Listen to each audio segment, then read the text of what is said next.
We also had that nice lady call in during the last segment, said some nice words about, particularly Dawn and me, but the whole show, and thanked me for my coverage yesterday about Russia and Ukraine. We got this note from Jason. Hi, Jason. Says, Rob, the real question that I have is, how is the city in Ukraine that all the reporters are in pronounced? Half of them say Kiev and half say Kyiv.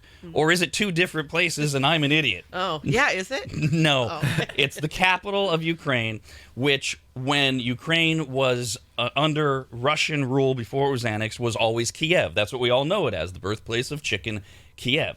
When Ukraine became its own sovereign nation as a middle finger to Russia, they changed the spelling and the pronunciation. The correct way to pronounce it is Kyiv. It's actually an insult to the Ukrainians to say Kiev. Oh, wow. And every time I hear a reporter do it, it nauseates me because it shows how uneducated they are. Or I guess it could show that they're pro-Russia. I don't really think that's what's going on. But it is pronounced Kyiv. By the way, a couple of interesting notes.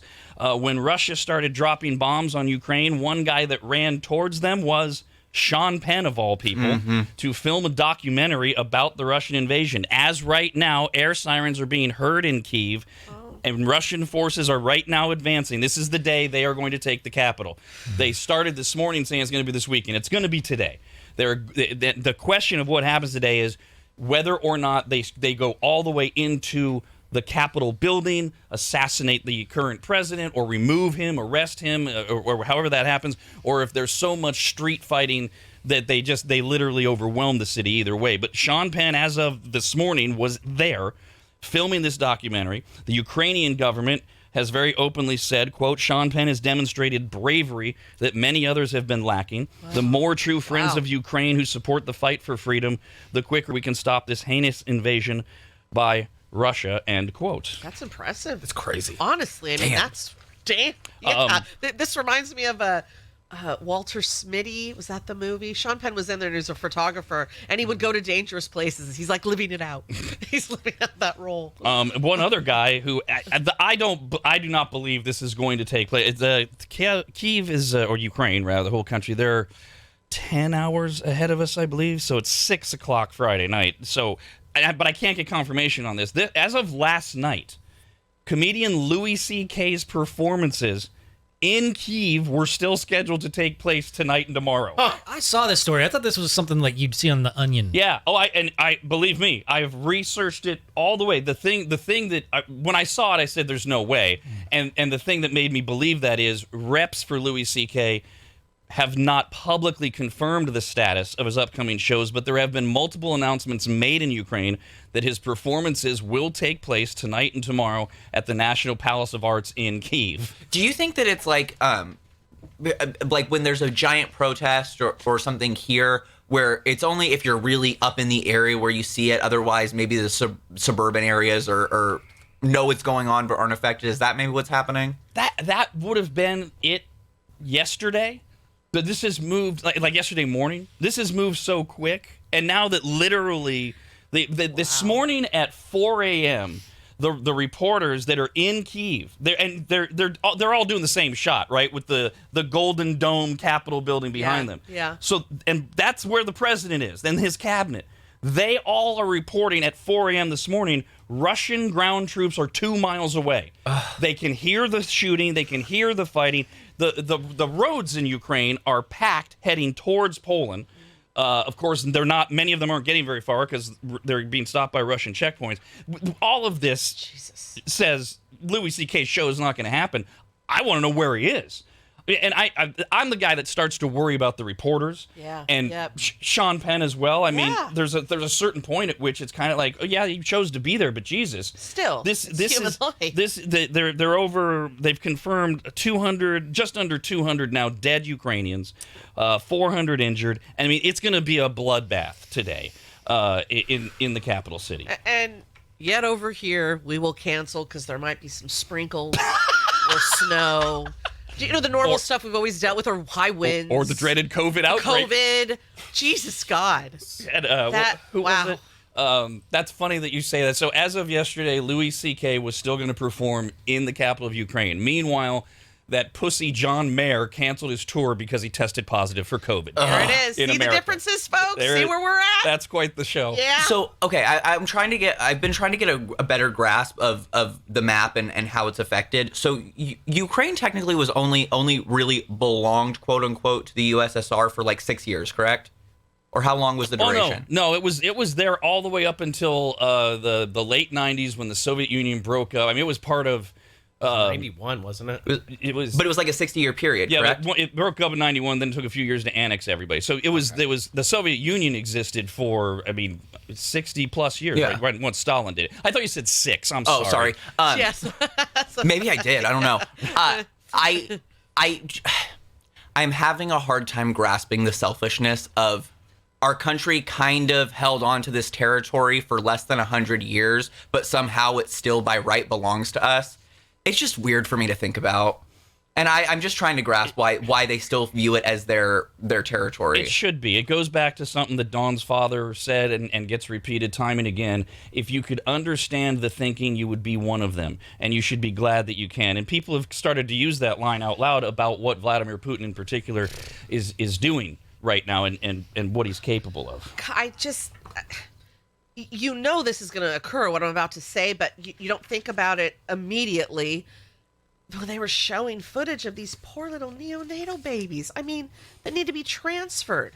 This is the middle of war. You just start thinking about all of that. I'm like, just that of it in and of itself, awful. And then I started thinking about the women there that just had a hysterectomy like I did. You know, that literally just had it. Yeah. I mean, you can't really run, but just all those things. And then you start thinking about the animals. You know, just all of it. I mean, you're just picking up and going, and you just see them with bags of what they think they may or may not need. It's just awful, and there's literally no way to truly comprehend it because we've never been through ever anything like it at all. So you can only try to imagine. Well, and like, to that point, to try kind of drive it home, Americans are so ignorant about the rest of the world, and that's fine. We have the freedom to be, but in moments like this, it's instructive that Ukrainians have been living like Americans for the last 7 years without any problems. There's a part of eastern Ukraine where that's not true. It's a very small part. This is the second largest country in Europe, 40 million people. They have been living freely. They have been thriving. They have been embracing Western culture to them, and in fact, as recently as Tuesday, because their confidence and also their government was saying we don't believe he's going to do this. Diplomacy is going to work. The streets were packed with people dining out. It looked like Manhattan back in the day. Wow. They're just living their lives, and 24 hours later, they were literally running for their lives or hiding for their life. Last night, Russia got in. They took control of the Chernobyl power plant. They also shut off power in a lot of places. You bring up the hospitals. They're cutting off all communications. It's like and this is what we were talking about yesterday. In the worst case scenario, we could live this in a couple weeks. If Russia has the ability to cyber attack us in retaliation for our sanctions. This is what Brandon was alluding to. We go from our great lives right now, we got everything in our hands, on our phone, our banking and everything, to, oh my God, we don't even have power or access to this stuff. Fully, and I hate to admit it, but after we talked about this yesterday, I really carried my anger home with me, and it was really following me through the day of just how mad I was at the ignorance of people. And I get that it's a keyboard warrior thing. It's the spoiled nature of Americans who don't know what it's like to have an actual real war in our generation on our soil. To speak so, why don't we just go in there and blow them all up? Imagine yourself sitting at your favorite restaurant or at home with your family watching Netflix or whatever, and then your windows get blown out. That's an absolutely unimaginable thing to think, that you're literally going out to eat, you're going to the movies, shopping online for new clothes, and then the roof gets torn off your building. It's insane, and it's crazy that we speak so casually about, why don't they just blow this up, or somebody should just go in there and kick da. It's just so idiotic, and I hate the way that we speak so flippantly about people losing their lives. And would we as Americans do what Ukrainians are doing right now? The 18,000 of them showed up yesterday to get free automatic weapons from the government, and they are now crowd training in downtown Kyiv. These are citizens. These are just people that are saying, Amazing. we will fight the Russian army Amazing. and not allow you to overtake our capital. I mean, that's unfortunately why this is probably going to be an extraordinary bloodbath. But there's something more than honor in the way many of them are behaving. I wanted to escape some of because I really delved into it yesterday, just trying to learn more and see more, and just hearing, and then just had heard too many sad stories. A friend of mine went to an office. I don't want to out the person, but their whole family, like of in-laws, husband's from Ukraine, and they never wanted to leave, and so they're all there, and they're worried sick, and you're just like, oh my gosh, really feel for this woman. And then seeing the baby thing, so I'm like, I'm going to escape. I'm going to go on the Nextdoor app, because it's usually just a bunch of garbage. But it actually was not an escape, because it made me mad. I'm sitting there and I'm like, do you not know what's going on in the world? This one woman is up in arms.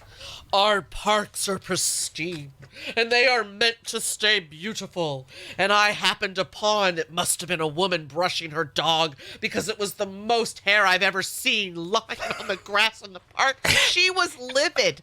Our parks are not for that. And I'm like, I wanted to comment to her, but I didn't. I look at, I'm like, when was this posted? Was this a week ago? Yeah. Oh no, very recent. And I'm like, oh, People are dying, dear Kim.